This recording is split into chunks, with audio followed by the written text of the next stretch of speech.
Hi viewers, welcome to our channel. ప్రస్తుతం మనతో పాటు ఇమ్మంది రామారావు గారు సీనియర్ జర్నలిస్ట్ ఉన్నారు. వారితో ఒకసారి మాట్లాడదాం. సార్ నమస్కారం. సార్ నమస్తే అండి. సార్, ఏపీలో వైసీపీ ఓటమి పైన కేటీఆర్ గారు కొన్ని సంచలన వ్యాఖ్యలు చేశారు. సార్ ఫస్ట్ టైం ఆయన రియాక్ట్ అయి వైసీపీ ఓటమి గురించి మాట్లాడారు. వైసీపీ ఓటమి నన్ను ఆశ్చర్యం కలిగించింది. 40% ఓటింగ్ తెచ్చుకోవడం అనేది అంత ఈజీ కాదు.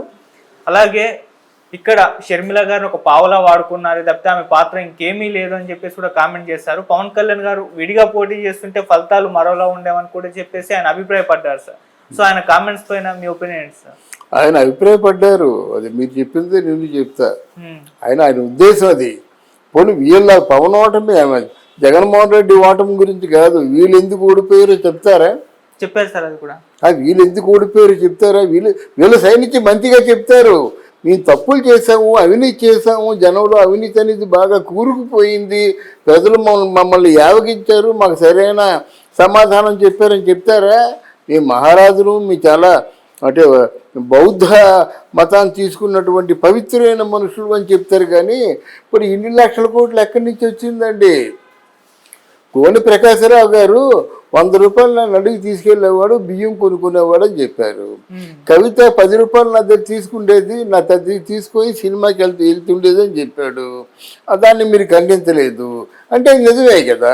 అలాగే 85లో 5,000 రూపాయలు అప్పు తీసుకున్నటువంటి కేసీఆర్ గారు 5 సంవత్సరాలు అయినప్పుడు కూడా 5,000 రూపాయలు అప్పు తీర్చుకోలేదు. That was their financial status. అయిపోయింది కదా.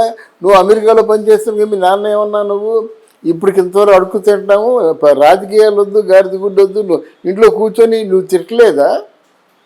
మరి అలాంటి వాళ్ళకి ఈరోజు 1000 కోట్లు ఎలాగొచ్చాయమ్మా? నీ బాబు నీ ఫాదర్ ఏమన్నాడు? ఇండియాలో ఉన్న అందరికి కూడా, అందరు ముఖ్యమంత్రులు కూడా నేను ఫీడ్ చేస్తా, కమాన్ రండి నాతో చేతులు కలపండి అని చెప్పాడు కదా. ఇండియాలో 29 రాష్ట్రాలు ఉన్నాయి.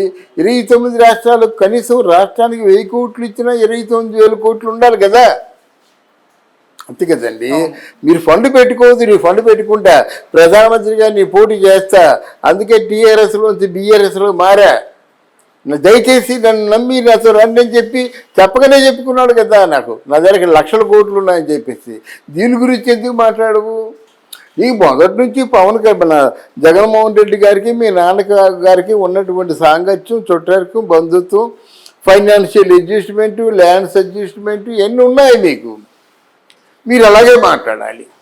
మిమ్మల్ని ఎందుకు చీకొట్టారో అని ఆలోచించుకోవాలి. ఆయన కూడా ఆలోచించుకోవాలి, ఎందుకు ఈ విధంగా ఇంత ఘోరంగా ఓడించారన్నది ఆయన ఆలోచించి పరివర్తన చెంది పశ్చాత్తాపం చెంది మారాలి. కానీ ఎప్పుడు ఎంతసేపు ఇంకా వారి మీద బురదలను ప్రయత్నం చేస్తే ప్రజలు మిమ్మల్ని క్షమించరు. అది కూడా చెప్తున్నారు సార్ వాళ్ళు. మాకు ఓట్లు లేదని మేము ప్రజలను అనడం తప్పు, మేము ప్రజలకు దూరం అయ్యామనేది వాస్తవము, ఇప్పుడు దాన్ని కరెక్షన్ చేసుకుంటామని చెప్పేసి కూడా ఆయన అది కూడా చెప్పారు. అవును, మరి ఒకప్పుడు చంద్రబాబు నాయుడు ఎందుకు పొగుడుతావు? 2 నాలుగులు నీకు ఉన్నాయా?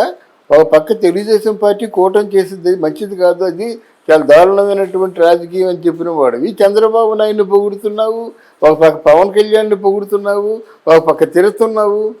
ఏది కరెక్టు?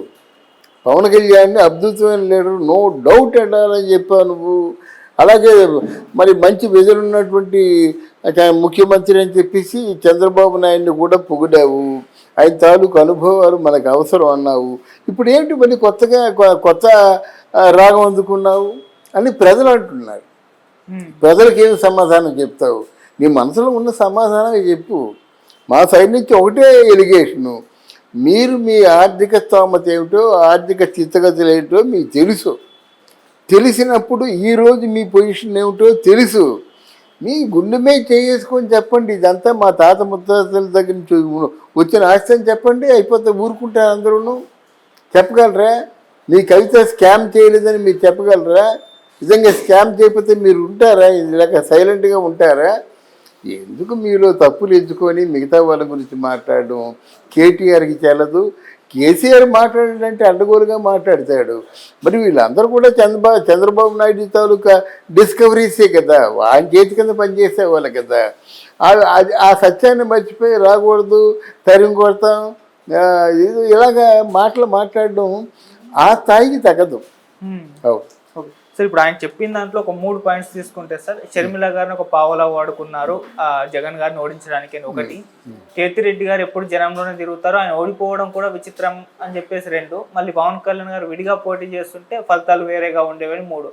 ఈ 3 అంశాలను అంటే ఏ విధంగా చూడొచ్చు అంటే కరెక్టే అంటారా ఆయన చెప్పిన దాని ప్రకారం? ఇక్కడ మొదటి ప్రశ్నకు సమాధానం, ఇప్పుడు షర్మిలాని పావులాగా వాడుకోవడానికి షర్మిలకు ఉన్నటువంటి ఇమేజ్ సరిపోదు.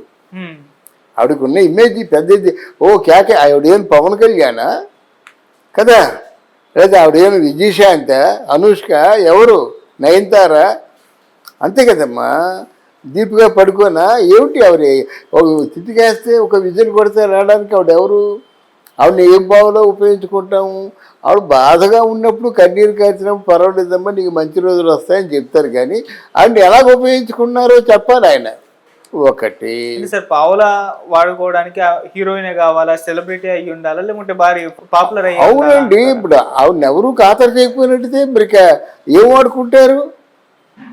ఇప్పుడు పావులంటే డెఫినెట్గా అంటే ఇంతమంది ఇన్ని ఓట్లు నా వల్ల మెయిన్గా ఓట్లు పడ్డమే కదా, మెయిన్గా కేడర్ని సమకూర్చుకోవడమే కదా. అలా కాకుండా మీ ఫోటో పెట్టి పూజ చేసి దండలు వేస్తే మీకు హెల్ప్ చేసినట్టు అవ్వదు కదా. మీరు ఉన్నారండి, మీ ద్వారా 100 ఓట్లు వచ్చాయనుకో, ఇది నా తాలూకు జీవితాంతం నేను సంపాదించిన మంచితనం, అది కరిగించి మీకు 100 ఓట్ల రూపంలో ఇస్తున్నానంటే ఓటుకు 1000, 2000, 3000 ఇస్తారు. అదో పద్ధతి. అర్థమైందా? అక్కడ షర్మిల అసలు ఉంటుందో ఊడిపోతుందో తెలియని పార్టీ కాంగ్రెస్ పార్టీకి వచ్చింది, ఆవిడ ఏం చేయలేదు. ఆ లాస్ట్ గొడవలే ప్రధానంగా చోటు చేసుకుంది. తర్వాత రాజకీయంగా కూడా షర్మిల జగన్మోహన్ రెడ్డి ఇద్దరూ పనికిరారు అనేటువంటి ఒక రాజముద్ర వేసేశారు వాళ్ళిద్దరి మీద. ఎంత అఘాయిత్యంగా పాటుపడ్డారంటే వాళ్ళ కుటుంబంలో ఉన్న సీక్రెట్స్ అన్నీని భారతి గారి మీద, షర్మిల గారి మీద, జగన్ గారి మీద వీళ్ళన్ని సీక్రెట్స్ కూడా బయట పెట్టేసుకున్నారు. వాళ్ళిద్దరూ అన్ఫిట్, ఆయన ప్రస్తావన తేవలసిన అవసరం లేదు. రెండోది ఏంటి, ఎప్పుడు జనంలో తిరిగే కేతిరెడ్డి ఎందుకు ఓడిపోయాడు? అదే ఎప్పుడు జనంతో తిరిగేటువంటి కేసీఆర్ ఎందుకు ప్రగతి భవన్కి రాలేదు, ఎందుకు తన పొలానికే పరిమితం అయిపోయాడు, అది చెప్పాలి కదా. ఉద్యమంలో ఎలాగే పొలంలోనే రిసార్ట్లోనే కూర్చున్నాడా?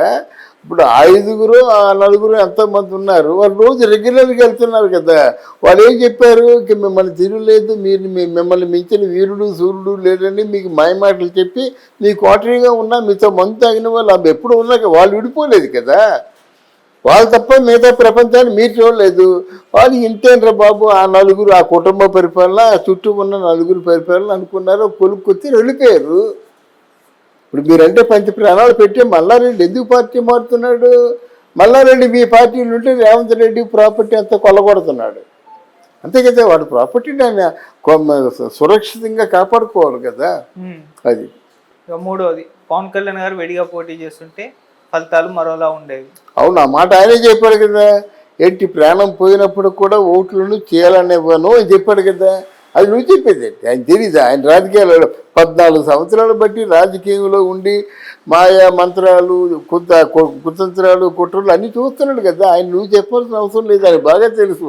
ఇప్పుడు చంద్రబాబు నాయుడిని మించినోడు అయిపోయాడు రాజకీయాలు చేయడంలో, సంపద సృష్టించడం అనుభవంలో కాదు. అది నువ్వు చెప్పాల్సిన అవసరం లేదు. అసలు నీ దారి నువ్వు చూసుకో, ప్రధానంగా నీ దారి నువ్వు చూసుకో. మళ్ళీ ముఖ్యమంత్రి గారి కొడుకు అవ్వగలవా నువ్వు? మళ్ళీ బీఆర్ఎస్ మళ్ళీ వస్తుందా అంటే దాన్ని ఏమంటారు, పవర్లోకి వస్తుందా? డెఫినెట్గా రాదు. నీ చెప్తున్నాను. అక్కడ జగన్మోహన్ రెడ్డికి ఎటువంటి బహుమతి ఇచ్చారో ఇక్కడ బీఆర్ఎస్ కూడా అదే బహుమతి ఇస్తారు. అంటే మోకమ్మడిగా వాళ్ళు వెళ్ళిపోతారు అన్నమాట. ఎవరి దగ్గర చూసుకుంటారు. డబ్బులు ఖర్చు పెట్టి అసెంబ్లీలో నెగ్గిన తర్వాత మళ్ళీ డబ్బులు సంపాదించే మార్గం ఆలోచించుకోవడం తప్ప. అందువలన మీరు ఏదో వచ్చేసి తెలివైన వాళ్ళు అనుకొని పూర్తి తెలివి తక్కువతనంగా మాట్లాడడం కేటీఆర్కి తగదు. మాట్లాడే ముందు ఆలోచించుకొని మాట్లాడాలి. అంటే మీ మీద ఒక ఇంప్రెషన్ ఉంది, ఆ ఇంప్రెషన్ చెడిపోయవద్దు మీరు. Okay sir, thank you so much. Thank you అమ్మా, థ్యాంక్ యూ.